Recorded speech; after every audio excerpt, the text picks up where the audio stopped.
Okay. Good morning, everyone. Thank you for joining today's webinar, Learn About My Career and Academic Plan, otherwise known as MyCAP.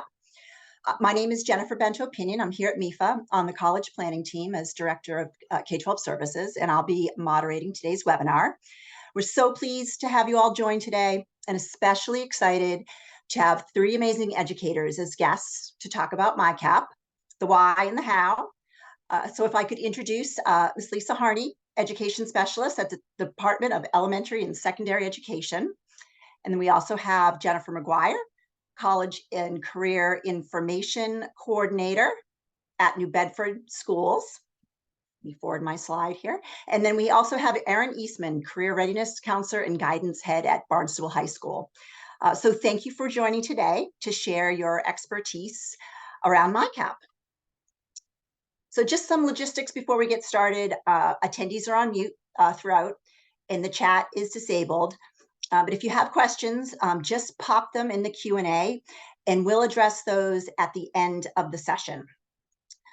You use the live transcript feature if you'd like to see the closed captions, and you can also select a language of choice if you like. If you need to leave the webinar, no worries. We are recording the session, and we'll provide a follow-up with the recording along with the slides that we'll go through.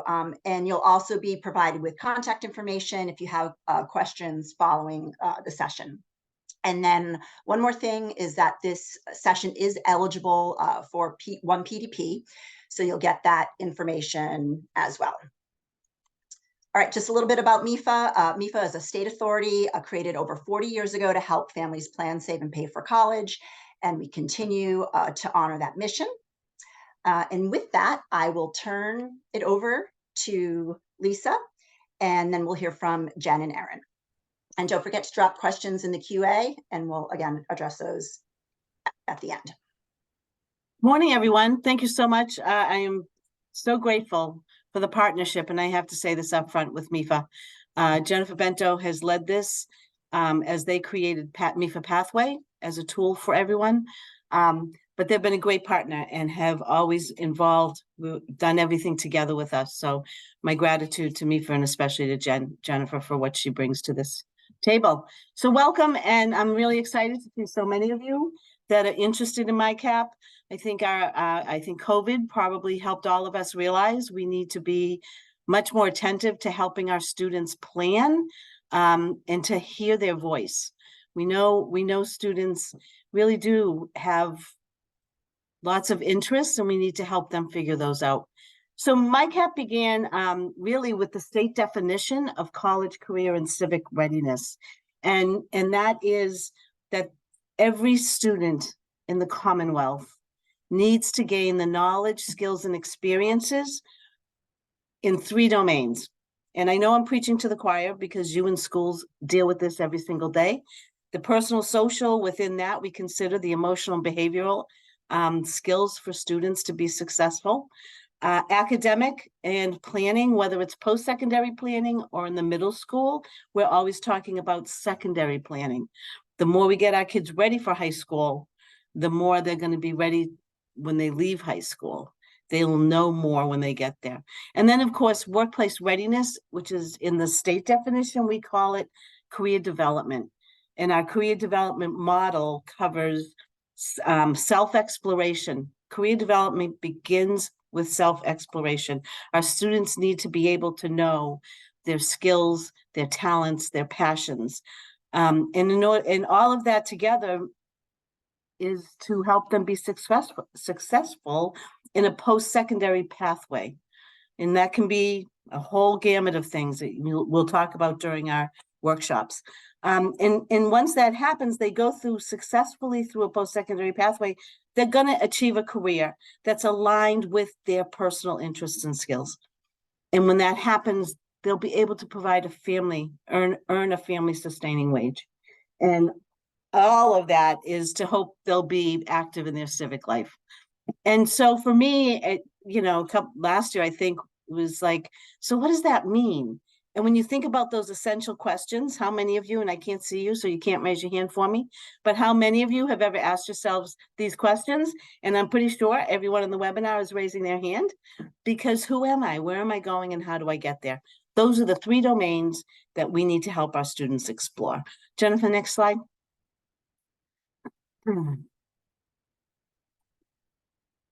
And so MyCAP, it's so funny because people always are like, well, is it just something they do? Is it something that happens? MyCAP is a process and an instrument. The instrument, obviously, that we like to promote is MEFA pathway, but some of you may have Naviance or Mass CIS, but it's about an instrument that helps the student.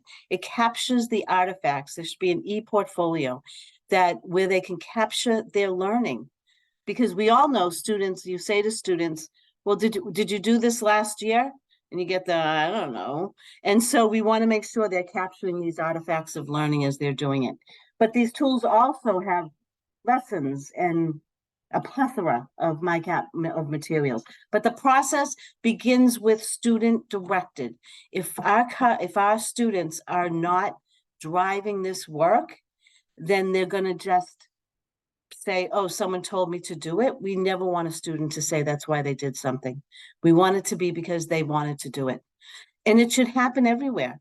And Jennifer McGuire is going to help us see when she presents on New Bedford, she's going to help us see that it does happen everywhere. And we just haven't asked our teachers how much they are a part of this process. Every student needs to have a caring adult. We all know that. But the big thing is that this can help students better understand why they're doing a course, right? Why this course is important to their future. Next slide. And so there's steps that you'll take if you are coming to our workshops this year. There are steps in the whole school, the process to implement this, beginning with a team. A team, we've always said the minimum should be 4, and key is to have an administrator. The administrator may not come to the trainings with you, but there needs to be an administrator that somebody from the team goes to as soon as they get back from the trainings to say, this is what we did this time. But administrator, counselor, gen ed teacher, sped teacher, EL teacher, anybody that's going to work with students, you should have them represented on this team because they should help say where it's all going to happen. A landscape, first thing, what do we have? You don't want to reinvent the wheel. You don't want to create a scope and sequence, which is what we call the MyCAP plan. It will have a scope and sequence. You don't want to reinvent that. You already have things going in, you're going to plug them in. Identifying learning objectives, every single grade, every single year in all 3 domains. What are the key learning from that? What do we want our students to know and be able to do each year in that? Of course, artifacts always need to demonstrate that those objectives have been achieved. Creating lessons, implementation plan, materials, all that's going to happen. All that's going to just ensure a good implementation in your school. Next slide. This is what our scope and sequence, you may use this template, you may not, but what you need to do is make sure that you have learning objectives, that there are artifacts being documented, and you know where that's going to happen in each grade, each year. Now, remember, this is just where you're identifying clear, intentional lessons and activities. Personal social building, skill building should be happening everywhere in every class, every time. So, but this scope and sequence helps you be really intentional about where it's going to happen each year. Next slide. So really overall, I believe MyCAP is really a holistic process. It covers all the domains. It's what you're doing every day in your school. You are dealing with these domains. You're caring about your students. You're intentional about wanting them to be successful in their future. You do this. MyCAP, I call it the threader. It makes sure how it happens, where it happens, it intentionally happens, and it's the whole school that helps our students be successful. So with that, I think I'm turning it over. Is that my last slide? Gosh, I usually go on and on and on. You're lucky I've got people that need more time than me on this one. So I turn it back to Jennifer Bento. Well, I guess we're going to Jennifer McGuire. Yes, Jennifer McGuire is getting ready to share her screen.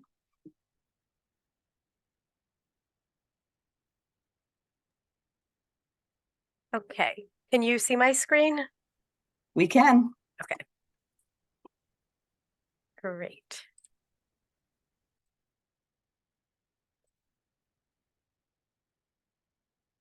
Okay, just trying to get it into the right mode.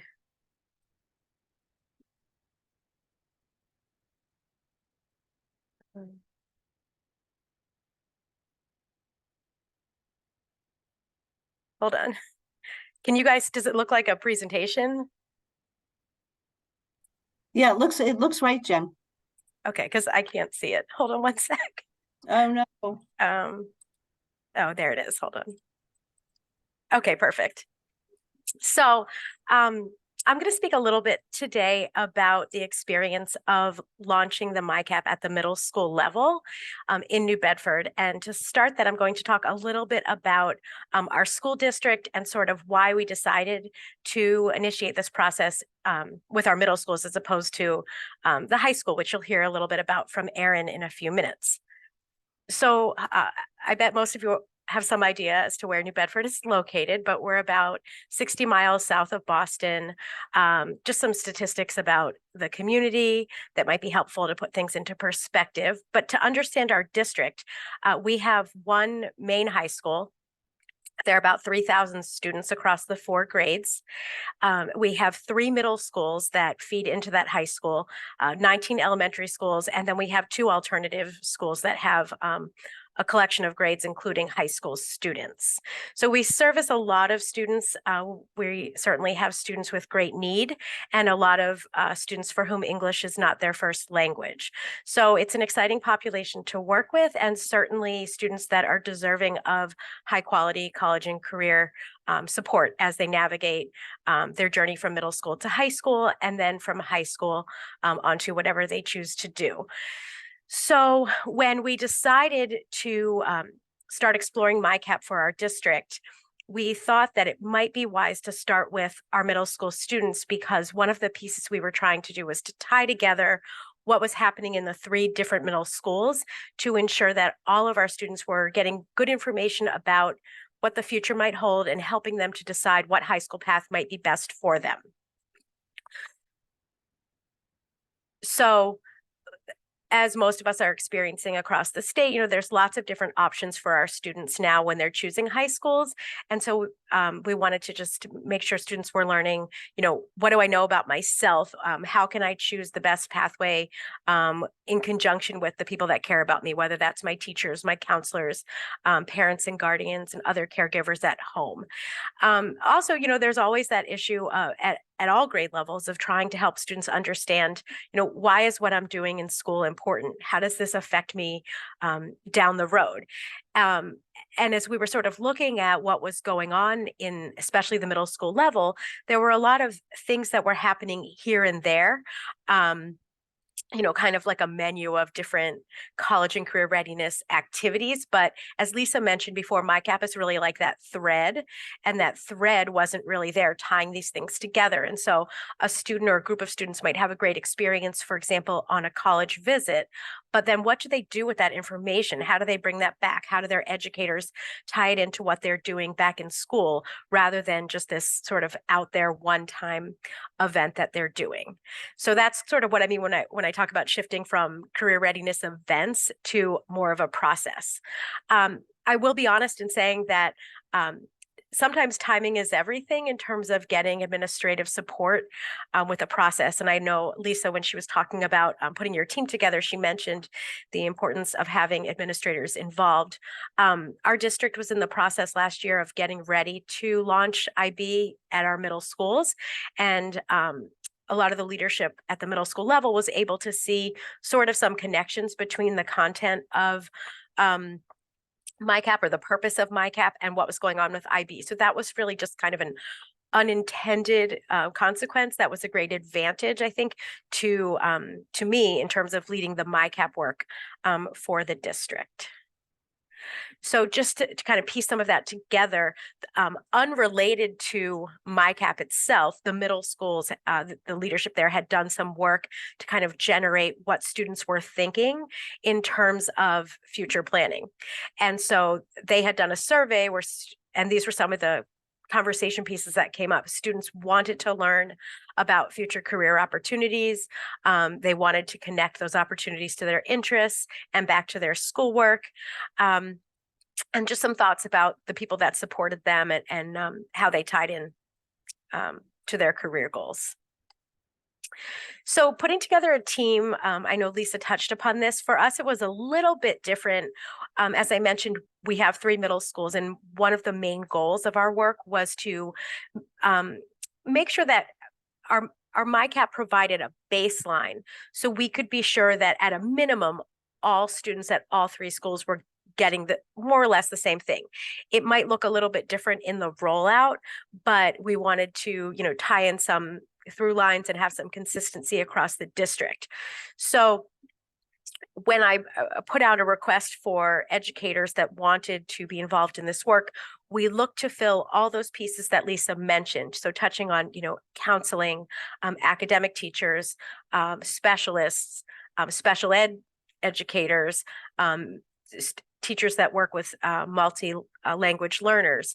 So we were able to pull together, it was sort of like 3 teams in one. We were very fortunate in that sense. We had a larger team coming together, but we were able to cover all of those different areas for the most part. And that really allowed us to look broadly at the best practices that were in existence from all 3 of our middle schools. And that was really key. And we'll talk about that a little bit more moving forward. But to have all of that knowledge sitting at the table was really helpful. One of the biggest pieces, and this continues to this day, as we're starting to roll things out, is that a lot of education needs to be done, not just with the team members, but more broadly with everyone about what MyCAP is. I think people have heard of it now. I think it's sort of a buzzword, but that doesn't mean that everyone truly has an understanding. I still hear people, a lot of people confusing like MyCAP with, for us, we're using MEFA Pathway as our tool, but people get confused and they think like MEFA Pathway is MyCAP, not that it's a platform where we are documenting our MyCAP work. So it's just, it's helping people become more familiar with the terminology and more comfortable. And so last year when we put our team together, we spent some time kind of going over a lot of that so that the people on the team had the right information, because they're the ones back in the trenches with the other educators, with the leadership in the buildings. And to kind of prevent things from getting more confusing, we wanted to make sure that all of our educators in the 3 schools kind of were saying the same thing and that they really had a good understanding. And that really helped with facilitating buy-in from the rest of the staff in the school, because none of this stuff can happen in isolation. And I think that's really one of, I guess, my favorite pieces about MyCAP is that it isn't something that's done by one part of the school. It's not just, a school counseling piece. It's not just something done in an academic classroom or in your advisory or wherever you decide to roll it out. It's something that really needs to be a school-wide initiative. It needs to be something that everybody's using common language, that everybody is part of. So that's my little thing. So one of the, I think, most essential things that our team did when we first got moving with this was to do a survey of our middle school staff. So we put together a survey that was rolled out to all different educators in the building, from classroom teachers to specialists to administrators and clerks as well, because everybody in the building is important, right? As I mentioned, this is something that needs to be part of everyone, sort of like the fabric of your school. So we wanted to get input from everyone in the building. We got a pretty good response rate across our 3 different middle schools. And I think a pretty good turnout from different educators. So you can see all the different little pie pieces, everyone coming together. And I know that it's hard to read on the slides because a lot of the words are cut off, but we basically took the 3 different domains. So it started with the personal social, and we listed 6 different learning objectives that potentially could be what we select to focus on for our first MyCAP scope and sequence. For us, we started with the 6th grade. And I'll be honest that I was a little anxious that we were going to do the survey and because everybody was different and everyone has a different area of expertise, that we would come back and have kind of a tie between many, if not all, of these different topics. But conveniently, and maybe not surprisingly, there were a couple that really stuck out in each of the three domains. So as you see with personal social, there were two that stuck out. Same thing with career development. And then again with the academic and secondary planning domain. So that was sort of a relief when we saw that once we got the survey results, we could kind of jump in and start with those learning objectives. Doesn't mean the other ones aren't important, but for our first year, we focused on the 6 that came out of this survey. So I'm not going to read these to you, but I'm sure we're sharing our slides with you. So you'll be able to check back in and see these later. But these were the objectives that we decided to focus on for our 6th grade scope and sequence. So we had 2 in each area.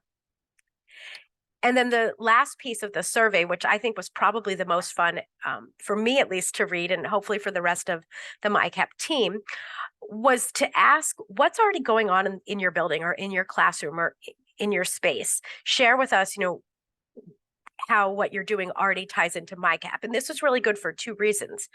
First, it gave the MyCAP team some places to start, some best practices, or maybe partial best practices, or just ideas.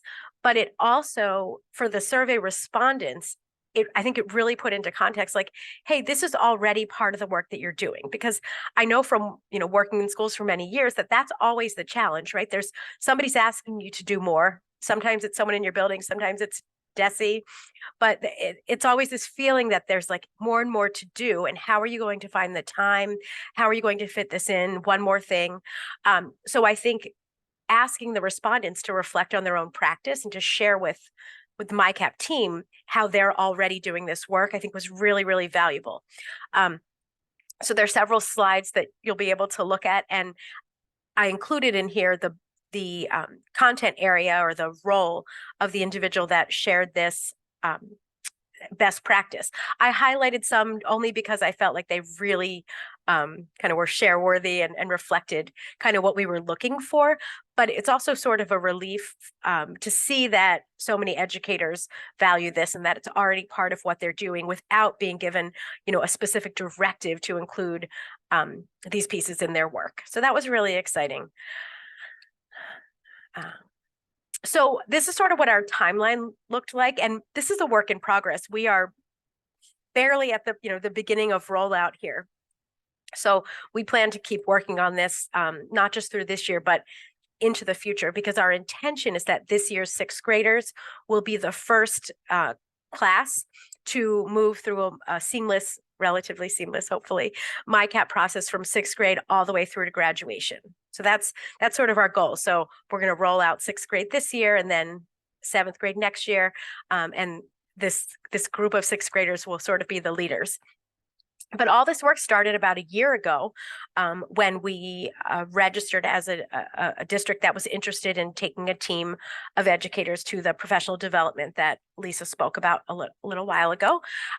So we attended, everyone on the team attended the DESE workshops, and we also did some additional training. So that included a training from MEFA pathway. We were very fortunate to be able to do that. And the fact that you can do things like that through Zoom is really helpful, because when you don't have to add in the travel time and that piece, it really helps to be able to get educators to spare the time from all the other things that they're doing.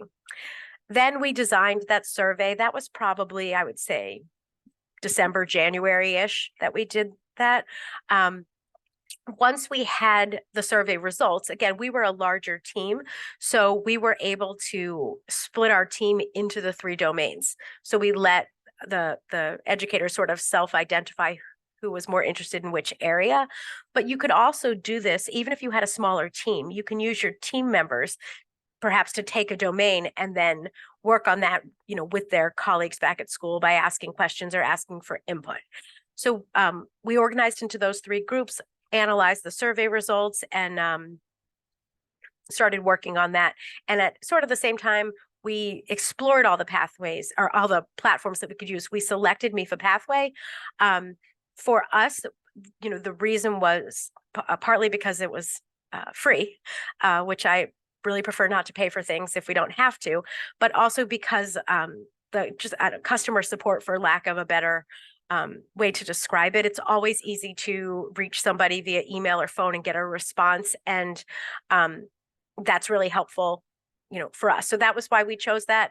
I know people are using lots of different platforms and they're all great. There's many more out there now than there were even a few years ago, but I can't say enough about the opportunity that MEFA Pathway has brought for us.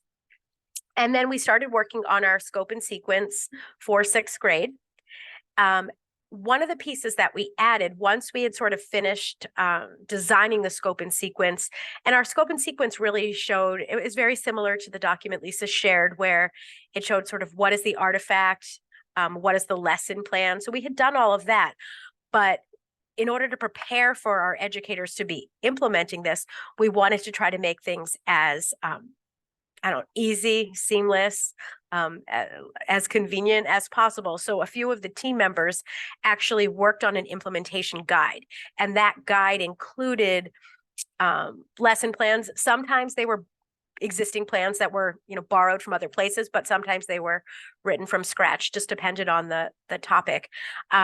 It listed the supplies that you needed. It sort of did the pacing. It had links to if there was a slideshow that needed to be shared or something like that. So by putting that implementation guide together, it really helped, I don't want to say sell the process, but more or less sell the process, not alienate people. You don't want to get to the end of all of this training with a team and then have somebody leading the building say, like, there's no way we're doing this, because that would be really unfortunate. So by having everything, all of our ducks in a row, so to speak, it not only documented the work that the team had done and the value in that, but it made sort of that transition from creating to the process to implementing it a little bit better. We were also able, fortunately, to use some grant money to purchase some supplies to help with this, which was really, really great. So that was sort of how we finished out the year last year. And then it was really about sort of briefing the school and district leaders about what the rollout would look like. For us, it was tying in with the IB, which I mentioned earlier. And then the other piece is that we do have 3 different schools. They have 3 different schedules. They spend different amounts of time in things like advisory, or they call them different things. So that was really a challenge. So we had to sort of just kind of accept the fact that it wasn't going to be rolled out exactly the same in each building. So the way we're sort of embracing that is that we're looking at it as really an opportunity to try some different strategies, try different methods of delivery this year, and we can regroup it and see what's working, what are best practices in terms of implementation that could be shared across the 3 schools. In some cases, our health educators are actually going to be delivering some of these lessons this year. We felt that there were some tie-ins to what the health educators were being asked to cover in their classes. And so while I don't think permanently this will live in health, it was sort of an area where we were able to commit to making sure that most students would have access to this. The other piece, so this fall, there's been some need to train additional educators because they weren't part of the team last year. So we've done some hands-on training, not just around MyCAP, but specifically with MEFA Pathway. And what I always like to do when I'm talking about MyCAP or working with people who are going to be delivering aspects of MyCAP is to have them go into the platform as if they were a student and try out some of the lessons that a student would be exploring.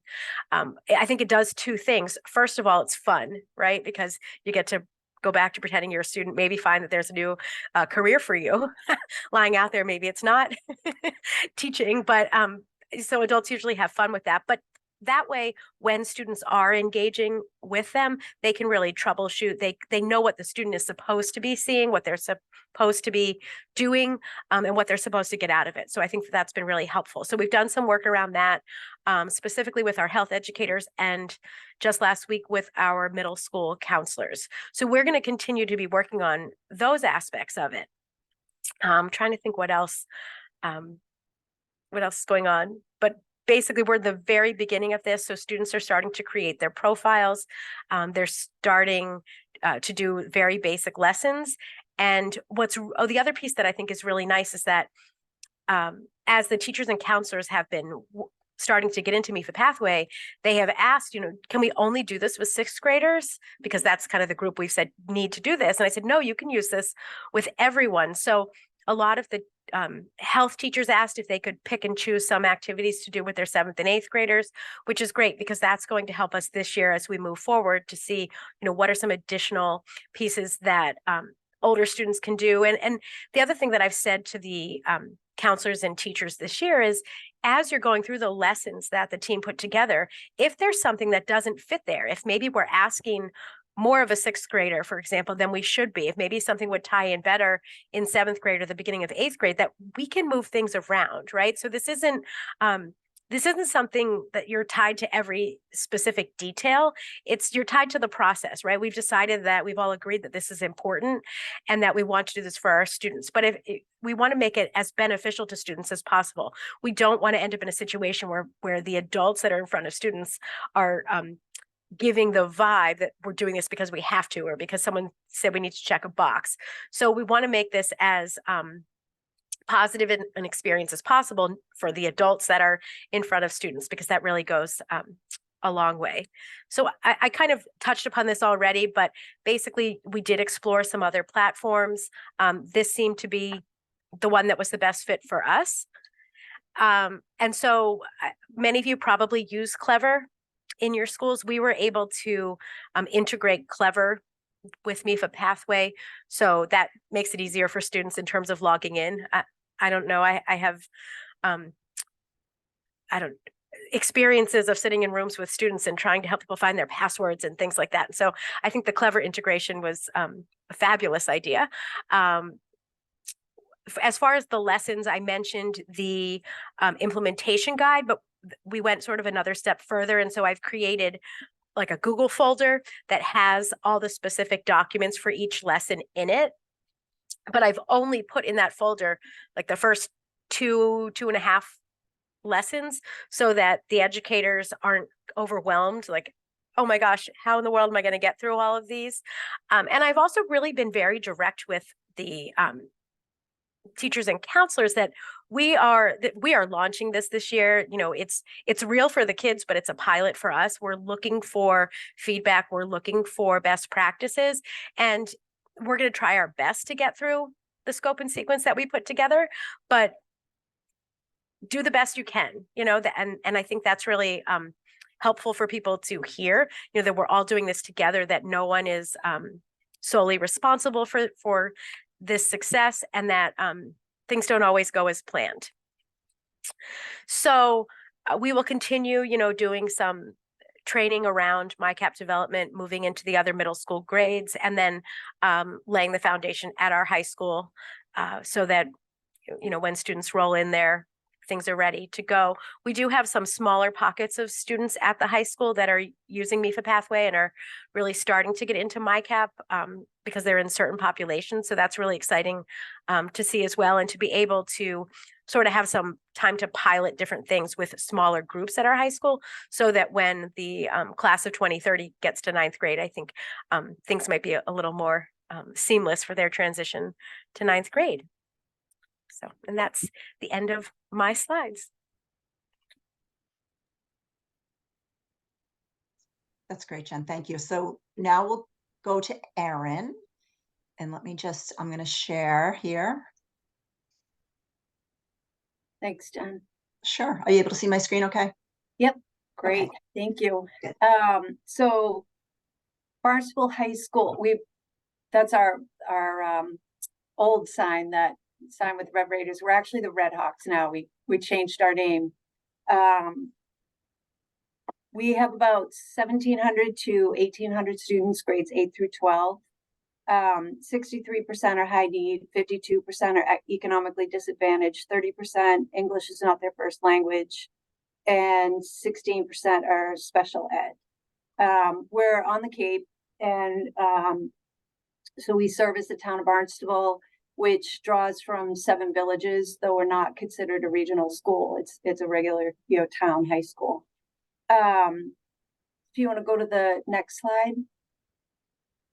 Thank you. So I'm going to talk today about assembling a team, scope and sequence, challenges, and then a few helpful things. Assembling our team, we went with the recommendations from DESE because we were attending the workshops that they have. And if you're just beginning this process, I definitely recommend going to those workshops and really thinking about putting together a solid team when you do that. So we had an administrator, a counselor, a teacher, and a special ed teacher. And then we had a few more folks that stayed back, but that was the team that went for the training.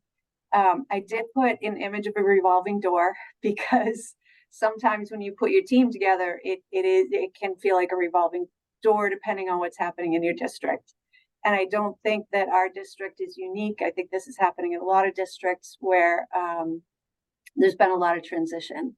We have a new, excuse me, new superintendent, our principal's in the second year, new student services person. I'm in my first year as the school counseling department head. A lot of changes. But you just kind of hang in there and then keep bringing people in to take the places of the people who leave your team.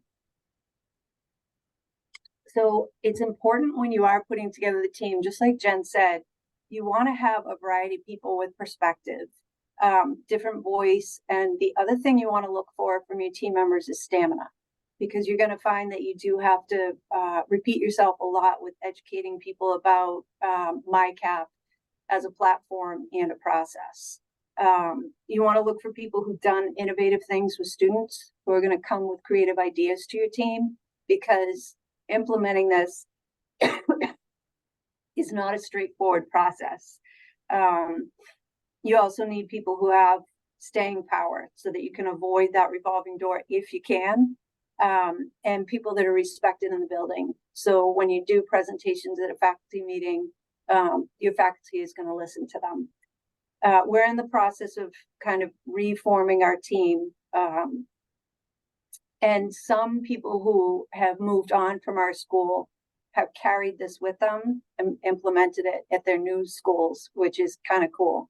And it's also helpful. So I have a really awful cough, so I'm going to be sipping tea while I'm going through this, but I didn't want to miss the presentation.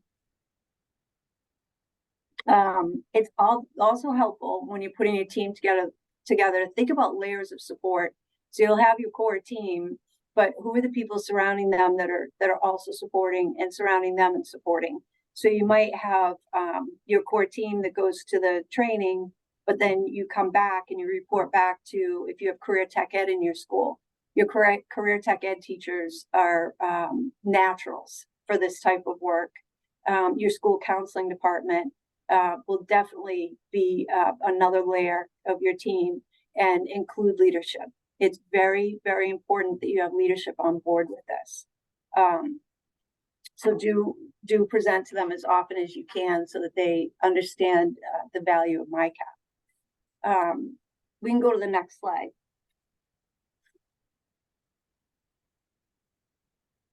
So the scope and sequence, what we did was we did an inventory of what we were already doing in the building, and then we cross-referenced it with the scope and sequence from DESE. It's helpful to do that and to take a look at what's going on in the other departments as well. We didn't do a formal inventory like Jen did. I took notes when you were talking about that, Jen.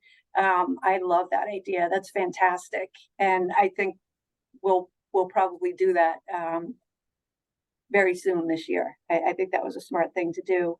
What you want to look for are like pockets of where this is happening in the building already, and then how that pocket can expand and become a little bit bigger. So someone who's teaching financial literacy in one class, how can we make that bigger? Can we spread that out within the department?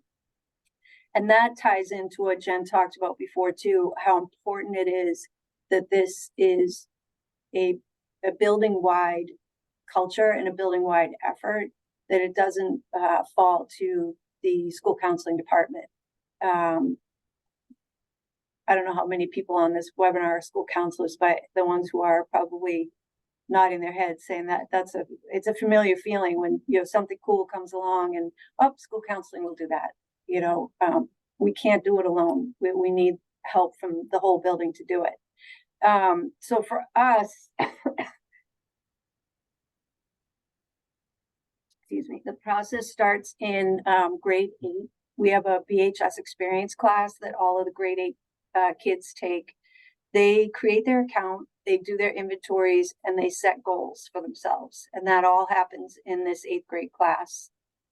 When they move up to 9th grade, they do, they use the inventories and they start the career research.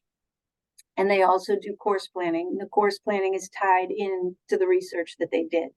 So if they realize they want to become a veterinarian, what are the classes you can take here at our high school to help guide you and help you explore so that you're lining yourself up to become a vet. We're rolling out 10th grade this year, which is going to include the post-secondary research and more course planning. And what we've done is we partnered with the history department. So 8th grade, we partnered with wellness. 9th grade, we partnered with history. And then we're going to be partnering with the English department as well. We're hoping to do 2 grades in history and 2 grades in English. Let's see, I think we can go to the next slide. Oh, one more thing I wanted to add about that too. In the 8th grade, in addition to doing the inventories and the goals, we also do a tour. So the school counselors will go into that class and we'll take the kids, tour the entire building, and show them all the pathways that we have here at the high school. We have a lot of Perkins pathways. We have 174, 2 innovation pathways, and then some custom pathways that we've set up at our high school in the art department. All grades during advisory also watch a video about department highlights. You know, what is each of our department, you know, what is each department offering as far as pathways, exciting elective courses. And that video has taken, it's undergone a lot. It started out as a presentation. It started out as slides, and it was a big assembly, and the kids would come down and the department heads would each get up and read their slides to the 8th graders. Lisa's laughing because I think we've talked about this quite a bit, because I was like, oh, we got to change that. And the first year that we changed it, I had an intern and she had done video production. And I said, hey, we got to make this more exciting. This is like, no offense to any of us adults, but this is boring. And she said, oh, okay, you know, I'll go out and I'll get some clips of all these things happening in these departments and all these pathways. And she put together the best video. It was awesome. And the next year we showed the video to the kids. And at the end, they all stood up and clapped because it was like, oh, thank God, we get this nice video made by a kid as opposed to these boring slides read by a whole bunch of adults. And it was so much better. So we've built off of that and made that video better and better each year. So that's helpful too. I don't know if that's something that people want to take as a takeaway is, you know, is a way to visualize the program of studies. And that helps with the course planning. And we show it right before the kids start picking their courses in February. We can go, oh, we're at challenges. Okay. This is the one I'll probably talk about the most. So challenges, changing staff. So back to that image of the revolving door, that is a challenge. It's one that's real, and you just want to know that it's going to exist and always be at the ready. You know, who are we adding in? How are we going to cope with this when people leave? And quickly re-educating leadership. You know, as soon as leadership is you know, coming in, what I did was joined the interview committee for the superintendent, and I put a question in there in the interview about MyCAP. So that made a statement to whoever we were going to hire that MyCAP matters. So you might have to do things like that. The back burner issue is a big issue. MyCAP is great. It sounds wonderful. Everybody, it's not a hard sell. People like it. The hard part is keeping it on the front burner. It's often pushed to the back burner because there are other things that seem more important. So you've got to be constantly advocating and be that squeaky wheel that keeps it on the front burner. And Jen mentioned this, understanding what it is and why it's important. So it's just constantly educating people about what MyCAP is and is not. So, like I said, you need to keep replacing the team members that leave so that you maintain that solid group. Oh, big supporters, you're going to find, if it's similar to our school, your young staff who have really big loans. They're going to hear about MyCAP and they're going to say, oh my gosh, I wish I had this. A lot of times you'll get young staff that like had majored in something else first, then found their way to education and a massive debt. If they had had this, they would, and we had people say this in faculty meetings. The other people that are going to be big supporters are staff that are parents of college-bound students. We have found that they will come to us and say, tell me how to do this. I'm going to do this at home with my kid. Because they want their kid a little bit more centered and focused when they go off. And the other really big supporters are people who on your staff had been in industry prior to coming into education.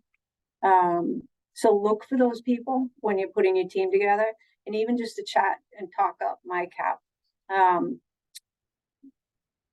As far as that back burner issue, we found the best way to cope with that is data, particularly DART data. So what I looked at was the post-secondary data and post-secondary success, and looked at our different groups, our different special populations, and what did they look like 6 years out. And there was a huge gap, an equity gap. And when I saw that, it like I teared up. I was so upset. I was like, what are we doing? And it became really evident to me that we needed much better career advising for our kids. It's not okay to have a kid in poverty go off to school, not finish, and then know that you've just exacerbated that poverty. So we need to be advising them the right way so that they're taking the right kind of steps to get where they need to go so they can be successful. You show that data to your administrators and or teachers, anyone, they're gonna see the need for it.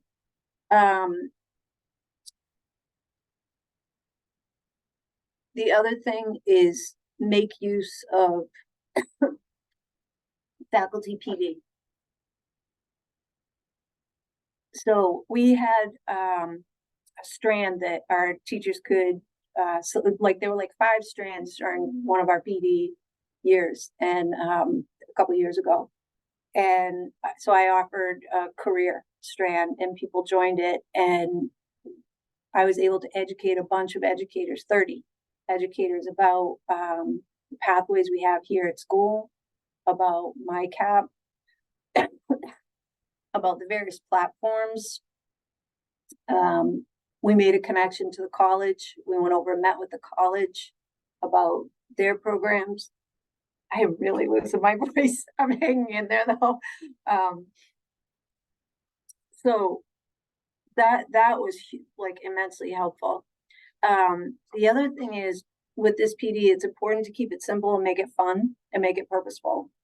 Jen brought up making people students and using the platform as a student, that's exactly what we did. It was the same thing. So the first thing we did was we went in the summer to the leadership week when the leadership team was, you know, gearing up and getting ready for the school year. A couple of us went in and we had them set up accounts as if they were kids and ran them through right up until post-secondary planning. And they had so much fun doing it. It was really one of the most effective ways of getting people to get their heads around what it is. They liked it so much, they invited us to do it with the whole faculty. So I called Jen and said, just letting you know, you're going to see a bunch of accounts that are going to pop up. And so the whole faculty did it. They loved it. And it helped so that when we went into the classrooms afterwards, the teachers were really excited for the kids to do it because they had done it themselves. So that was the best PD, really. And then again, just keep presenting to staff as often as you possibly can about what this is. So we can go to the next slide. I'll be short on this because I know we won't have time for questions. Helpful things. If your school has a Chapter 74 program or Innovation Pathways, MyCAP is required. It has to be in Sims. So that makes it easy for you to get the buy-in. It's also sensible. And the platform that we use is MEFA. It's easy to use. Just like Jen, we researched all of them. And we found that this is definitely by far the best. The students like it. It's easy to navigate. And it's also, once you get using this, it's easy to generate stories about how it helps the students because it happens like that. They find what they want to do. They get excited. They're, you know, they come in dragging, they go out skipping. And I won't go into the stories. I have a ton of them, but I know we want to leave time for questions because I think that's probably going to be one of the real important pieces of this webinar. Thank you. Oh, it's just so amazing. So amazing. Amazing work. We do have a handful of questions, so maybe we'll just take them from the top here. Is the survey that New Bedford used for middle school students available? Are you willing to share that? Sounds great. So I'm happy to share anything that we've created. So I think our contact information is in the presentation somewhere. So if you want to just shoot me an email, I'm happy to share what we have. And do you want me just to tackle the next question? Because that was, I think, related to me as well. So I'm actually, my title is College and Career Information Coordinator for the district. So I don't work specifically with one of the schools, but I work primarily with the high school and the 3 middle schools around initiatives related to college and career readiness and kind of developing a culture of college and career readiness in the district. So the question asked, you know, how did we get these team members to do this and did we pay them? And we did pay them because we used the money that we were able to get, you know, through the grant, primarily for stipends. That was almost exclusively what we used it for. So the workshops that we keep mentioning, those are during the day. And so our team members were out of the building for the day to attend those. All the other work that was done by our team members, whether it was like MEFA pathway training or working on the implementation guide or developing lessons, that was all done outside of the school day on their own time. A lot of it was done, as I mentioned, through Zoom. So like when we did our MEFA pathway training, everyone was home in their kitchen, Zooming in themselves. So that was how we were able to get them. Money usually helps. Thanks, Jen. Let's see. So this next one I think is for Lisa. Is there a schedule for trainings? We have new members that need trainings. There's not a schedule yet. We had some holdups, but we are hoping to have a calendar of trainings available by the first week in December. And if you've been in a training before, we probably have your email, but anybody who has been to a training will receive information about the calendar. If you have not been to a training before, please feel free to reach out to me. Actually, I don't know if I put my info on the schedule, but on my PowerPoint, but lisa.m.harney@mass.gov. That's my email. If anybody wants more information, wants to learn more about the trainings, please email me. I'm happy to respond and help you figure out what you need and how to get there. But the series, the trainings are a 3-workshop series. So there'll be one like, I don't know, January, February, March is what we have in mind for this coming year. And then for those who have been to past, we're going to offer at least one in-person training, probably January or February, just to do a touch base from where you're at and do some more. It's more networking. I think these trainings are more about what you share with each other than about the wise and wonderful things I will have to tell you. So learn from each other. You'll have people like Jen McGuire and Aaron Eastman and their crews maybe coming to these things that can help share out. Thank you, Lisa. Next question. Are there any districts that have fully implemented MyCAP, have exemplary rollout practice? There are a couple of them. I'm trying to think. I think Hopedale, they did a presentation for us last year. I think they were adding their 7th grade this year, maybe, but they were pretty much through the high school. I'd have to look at my notes, but there are a few that are doing that. Several of our CTE schools have put together some wonderful programs, 9 through 12. They're replacing what used to be the career planning requirement, and they're doing this as MyCAP. So we've got a few CTE schools that are doing really well with that too. Again, please email me if you want some references. I'm happy to send out some contact info. Right. Okay, a couple more questions. This is in regards to a tracking question. We use Naviance to track our MyCAP. However, by junior year, 6 activities are done outside of Naviance, so only 1 activity is automatically logged in to Naviance. This requires a manual process to log the completion of tasks. Is anyone using a process that allows efficient tracking of the completion of tasks by students to reduce that manual effort? What I've heard from some of the districts who have Naviance, and because Naviance, their accounts close upon graduation from high school, and so there's concern about continuity of learning and documentation and things like that. Some of the schools are having students create Google, either Google Docs or a Google platform account of sorts.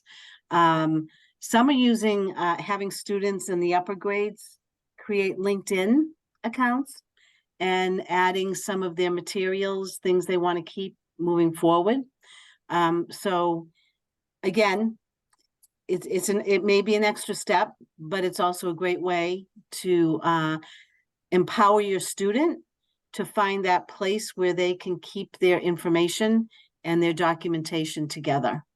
So there are some, I would say Google is what I hear most, and in all different formats, for alternate place to keep materials. Okay, great. One more question. I understand that MyCAP is required at my school for innovation pathways. How is this documented on the SIMS report? Our staff is confused on what is shown as proof for portfolio. Well, in SIMS, we actually have data points for MyCAP. The only way we could do this, actually it's in SES, it's not the SIMS piece, is in the course collection, is that there is a course. There's a course for each grade 9, grade 10, grade 11, grade 12. And the course content is really whatever you have created for what, so you'll be reporting that if a student completes all their MyCAP activities in grade 9, you would have them completing the grade 9 course. Innovation Pathways, I believe it's just recording that the student is part of Innovation Pathways. I don't think Sims has broken ICP down to the different components, but the assumption would be that MyCAP is considered a piece of Innovation Career Pathway. So if your student is enrolled in ICP, we expect that they're doing MyCAP. So it would just be recorded that they're part of that. But I will check with Jennifer Guakin about how they're recording that. Yeah, it's also in their slides on that they've got with the innovation pathway. It's on the DESE website. Mm-hmm.